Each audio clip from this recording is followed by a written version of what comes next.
Devika, I'm so glad that you joined me today for this interview because one of the things that I'm so interested in is getting a wide perspective of people who have different backgrounds and entered into the industry, to communications and advertising. Actually, we're talking to some publishing people too. And what I'm curious about is what really got you excited about or interested in or inspired you to get into this industry? So, I think at our time, I'm not sure that I had a clear vision that I was going to go into advertising. So I'm going to answer the question about what made me stay in advertising. Okay. Right? Because I got into advertising pure sort of happenstance. I called up somebody who was an alum at the school I went to. Hey, what are you doing? I moved to New York. We had lunch, and he said, you should give this a shot. But the reason I stayed, and what I love about this industry, is the fact that you use your left brain and your right brain, right? And that is absolutely fascinating to me.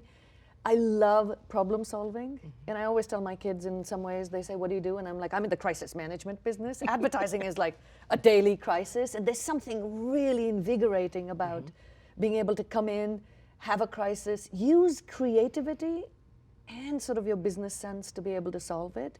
And there's very few industries that allow you to do both. The last reason I would give you is I love team sport. I've always played competitive sport all my life. And if there's one industry that's a team sport, it's advertising. It sure is. And you have a big team that you work, that works for you, but also that you've accumulated over the years, that you've curated almost, which is amazing. So that's the next thing I want to talk to you about. When you look for people to be on your team, whether it's in the creative department, and I know you don't hire every single person yourself, but when you look for people for your agency, what's the thing that you guys look for that you say, you know what, this would be a perfect fit here? So you can't really study advertising, right? And take courses that interest you, because the most important thing in advertising is to be an interesting person, right? And so that's really what we look for. Is the person an interesting person, and are they interested in things? Things could be architecture, and you go, well, what does that have to do with advertising? Actually, there's creativity mixed with sort of analytical, engineering. And functionality, right? That has a lot to do with advertising, right? The kinds of questions I love to ask people is to get a sense of, do they love problems? Right? There are people, when you talk to them about problems, you see their body language and they sort of start getting really uncomfortable. And there are other people, when you start talking about, okay, imagine this was happening, they get excited, they lean in. Great. Right? So we really look for people who love problems, because if you love problems, then you're going to use your creativity, and doesn't matter what area of the business you're coming in, to solve the problems. I love what you just said about not just looking at someone on a piece of paper, but that when you're interviewing someone or meeting with them, you read their body language, you look at the expressions on their faces, and I think that's so important for people who are entering the industry to recognize that we look at all those signals when we're looking at I always say, by the time people get to me, I assume somebody's figured out if they're good at their job. Right? That's exactly right. And what I'm doing is trying to figure out all these nonverbal cues. How do they talk? What are the questions they're asking? And I don't need people to ask questions about advertising. Right. Right? It's just, it could be about a movie. It could be about Black Panther right now. What does that mean for women? What does that mean for culture? What does that mean for sort of African-American heritage? So it's just more conversational to get a sense of, going back to my earlier point, are they interested and are they interesting? Great. I love it. Okay, so now I'm going to switch gears a little bit and say, is there one thing that took you completely by surprise, that put you on your hind legs and said, well, I didn't see that one coming? So the one thing that's taken me by surprise is that we are sitting at the nexus of a big change in the world, where what we do can actually make a difference in the world. Well, look what you did. I mean, Fearless Girl, has made an impact. Hardly any spending behind it, massive awareness of it, and just, I think, a real message that's important. Do you want to talk about that a little bit? Yeah, just let's step outside of our own industry for a minute, and you look at what's happening in government.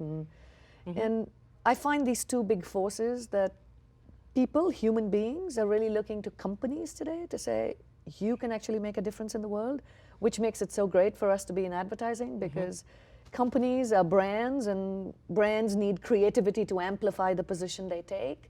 Fearless Girl was we struck lightning. It was sort of magic in a bottle. Our client, State Street Global Advisors, and this is important to understand because business needs to do the work. What we do is amplify that using creativity, right? They had ETF called SHE. They have proxy voting rights because they're an asset manager, so they can actually influence companies on issues like corporate governance. And this is all based on research, which I absolutely love, right. That when you and me lead companies, companies do better.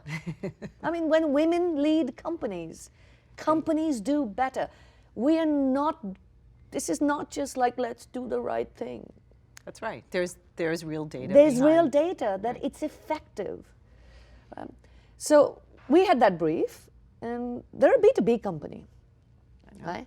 So they came to us with a brief to say we need to, it was the 1-year anniversary of their SHE fund and this whole sort of new corporate governance proxy voting rights that they were exercising. And the standard response for any agency would be to say, okay, here's your print ad. I mean, you know, exactly. they do print and digital, they're a B2B, very narrow audience. And yet we went to them with something like a 3,000, what is it, a 3,000-year-old technique or 3,000-year-old creative sort of forum called, you know, with a bronze statue. And it took about 30 seconds for them to buy it. It was literally amazing. Like they saw it and it was like, we're doing this. But that's amazing, yeah. Right? What a brave client to not just fall into a traditional pattern of yeah. what they normally did and to see the brilliance of an idea that would break through and really have the kind of impact that it's had. But that's the one surprise to me, is that all our clients today are really pushing themselves. I mean, you see what's happening even with what you know Dick's did and Walmart's doing with sort of the gun issue. Right? It's just, to me, that is really exciting. It is really exciting. And that was a bit of a surprise, because I could never have predicted that. I agree, and I think it's so great that these companies are recognizing the power that they have, right? They're big companies. When they take a stand and we amplify it for them, it makes a difference, and that's a great thing. So to be able to be part of sort of more societal conversations as opposed to just sort of commercial conversations, that's what I always say. We've always played a role in commercial success. Right. But to be part of sort of, you know, where the world's moving to is just exhilarating. I love it. I love it. Exhilarating.